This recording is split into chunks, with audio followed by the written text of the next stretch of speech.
I used to have a coach who would encourage me to listen to things as if it was my first time I ever heard it. And even if it was something I'd heard somebody say 10 times or 100 times, to set down my preconceived notion of what was already said and try to listen to it in a new way. Try to listen to it as if I'd never heard it before.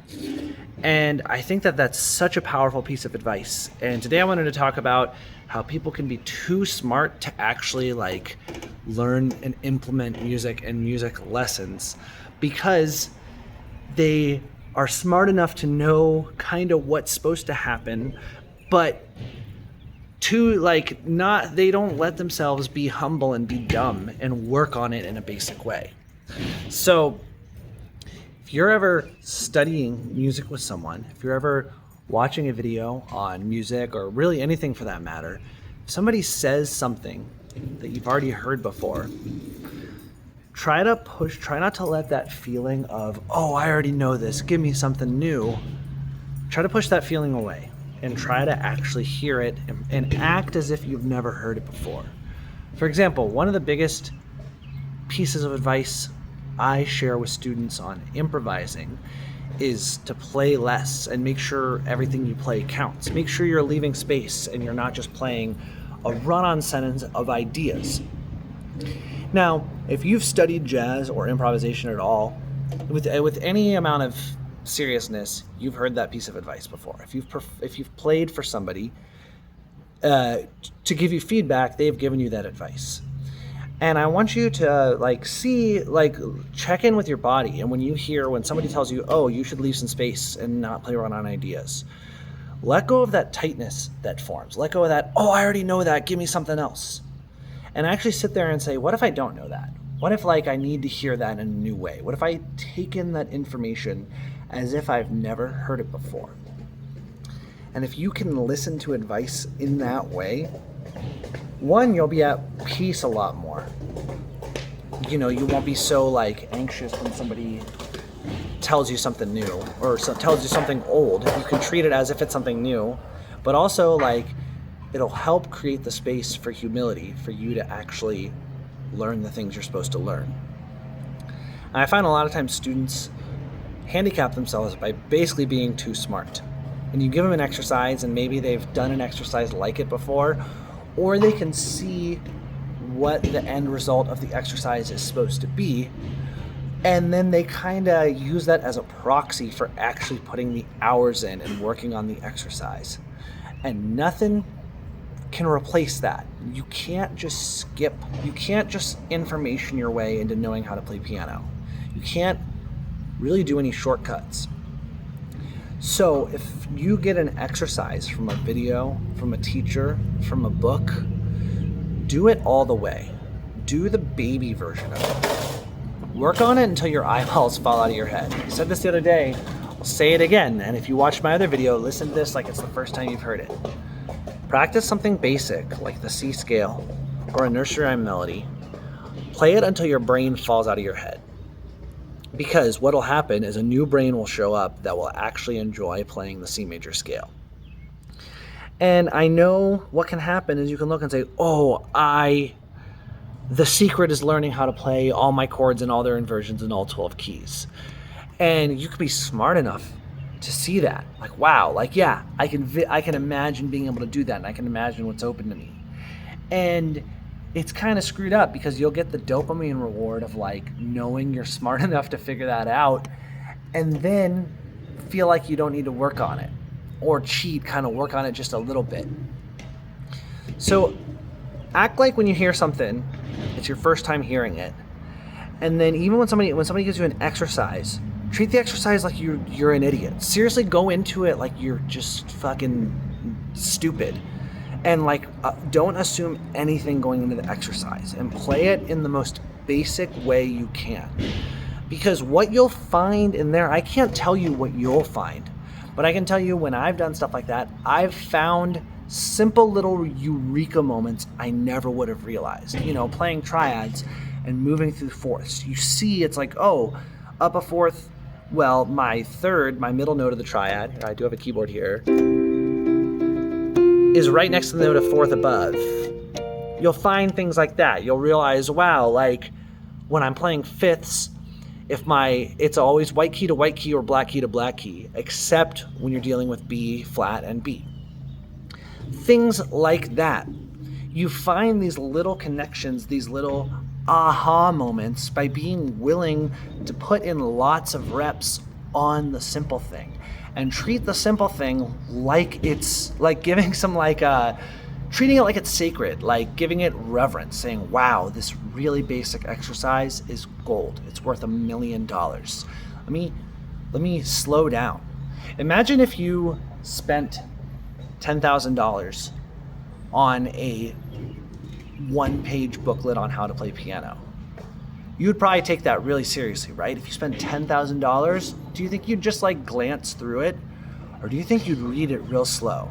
Do you think you'd read it again and again and again and again? Do you think you'd look at the first line in the booklet and say, okay, maybe write on it, maybe take just that line and say, I'm gonna work on that. The problem with all this free information we have available everywhere is that we devalue the information, and often we don't need more information.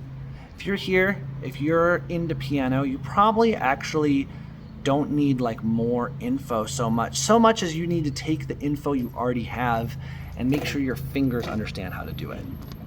A lot of people want to learn all sorts of theoretical stuff, all sorts of advanced harmony, or have all this knowledge about music, and then they can't play their way through the most basic song. And if you just go, okay, you know what, I'm just gonna play Twinkle Twinkle Little Star.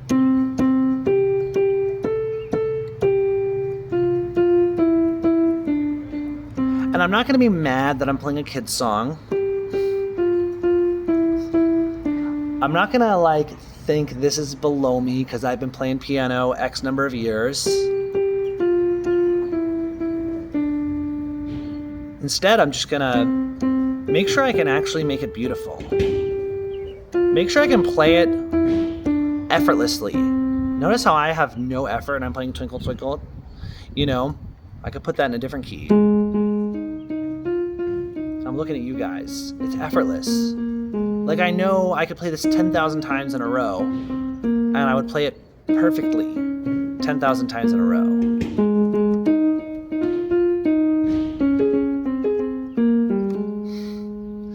And sometimes people, I think, when I give them an exercise like that, they get incredulous. They're like, how is this going to help? And I kind of am first of all, shut up. You're paying me to show you how to play piano. So just listen. Just freaking listen. But also it's kind of hard for me. I kind of struggle to understand how to explain why that would help, because for me it's so obvious. Melodies are just different permutations of notes in different orders, right? There's only 12 notes. It's only 12. So a melody is just a combination of those notes in different orders.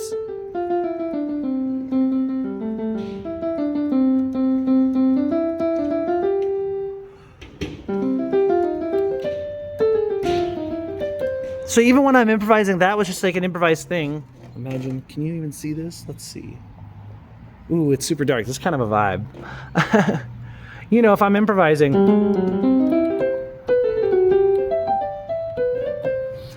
that's a complicated line to improvise, but I can only do that because I can play hundreds of simple lines. You feel me? It's I can play Twinkle Twinkle Little Star effortlessly, or the Itsy Bitsy Spider, or Santeria by Sublime. Firework by Katy Perry, I Would Walk 500 Miles by the Proclaimers. Name a song, I can play it. And if I can't play it, it's basically because I haven't heard it. But if you put a recording of it on, I could play it, right away. And that's the secret right there. It's improvising is just when you have a million different tools you can use, when it's oh, I know this word in music. I know this word in music. I know this word in music.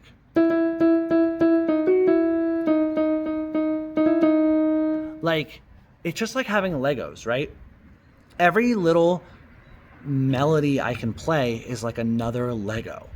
And I've just gotten to a point where I literally have 20,000 Legos I can use, and I can make a new Lego on the fly. It's just like English. People say music is a language, and like, again, maybe back to the very beginning of the video, maybe you've heard that before. Jazz is a language, music is a language. Hear it new. Hear it like you've never heard it before. Don't just go, yeah, jazz is a language, I know, da da da. It's like, wait, what does that mean? And for me, what it means right now in this moment is that just like in English, you can improvise. I'm improvising right now. I didn't write a script. I'm just going free form. I have a loose idea, but it's free form. Like, you improvise, you're speaking all the time when you're talking to people. You have a bunch of words you pull from. It's not random. You're not like, glarp, yeah, turtle, sludge, me going by, doctor, fish, salmon, tree, hut. Like, there's like rules of English too that we follow, right? Like, I'm not actively thinking about where are my prepositions, like what are my verbs, what's my noun, what's my subject, my predicate. But intrinsically, I know these rules, at least in a colloquial manner. But right, so it's like music is a language. We want to find the rules and the sentences that follow the colloquialisms, that follow the norms of music, so that we can choose to follow the rules or choose to break the rules, right? Listen to English sentences and wisdom and advice as if it's your first time hearing it. How much of life is on autopilot? Hey, how are you? I'm good. How about you? I'm good. It's really hot in Chicago, isn't it? Yeah, it's crazy. Guess that's what it is this time of year. Yeah, I guess so. Like, that's a whole conversation people are having right now in Chicago where nobody's hearing each other like as if it's new. They're just kind of like responding. It's like scripted. It's like responding to like beep, boop, calculating. He said, how are you? I say good. How about you? Look, I'm not saying don't do small talk. I'm not saying like if you're at the gas station getting a sweet, sweet energy drink, you can say, hey, how you doing? Good. How about you? Good. Done. Because like there's value to that. But like when you're talking to your dad or your sister or your roommate, whatever, next time you ask them how they are, like try to listen to their answer as if you don't know what they're going to say. And wait to answer until, like, don't just say what you would say. Like, try and really listen. Somebody gives you advice. Somebody tells you music is a language. Somebody tells you to play less notes and play phrases. Somebody tells you that the simple exercises hold all the keys to the kingdom. Somebody tells you, play your E major triad in its inversions with the metronome at 30 BPM until you can do it perfectly. Hear that as if like it's profound and new and exciting. The worst students are the ones where like while I'm explaining to them what to work on, they start explaining to me either how they already know that or how that's not going to work. Like, okay, first of all, if you already know it, then why can't you do it? Why do you think your teacher's saying it to you if you already know it? Even if, like, maybe you know it on a level, right? Like your teacher says you should leave more space in your solo. There's probably a part of you that knew that, and there was probably moments where you were leaving space in your solo, but your teacher heard an overall thing of like, oh, there's a deeper understanding of how to do this. There's a deeper command of leaving space. And if you can't do it, if you're explaining to your teacher why you can't do it, then like just quit taking lessons because like you can't do it. All right, you're right, you win. But if you listen as if it's new and reverent and something that can actually change your life, you can find gold in the smallest of things. I'll finish up by saying this applies to music too. Listen to music as if you've never heard it before. Put on something, put on anything. Maybe something you love or something maybe something even better would be something you don't love, but you've heard a bunch, Your spouse has a song she loves, or your bandmate has a band they want you to check out that you checked out and you felt like you didn't like. Go put it on and listen as if it's new and exciting, and listen as if you've never heard it before. And when the first chord plays, I can't even demonstrate, but it's something like this. Be like, whoa, what is that? That's exciting. Major triad. I love it. You'd be amazed at how much this will change your life. Thanks for watching all. Much love from Danny B in Chicago. Look at this park. There's lots of nature everywhere too. By the way, much love. Bye.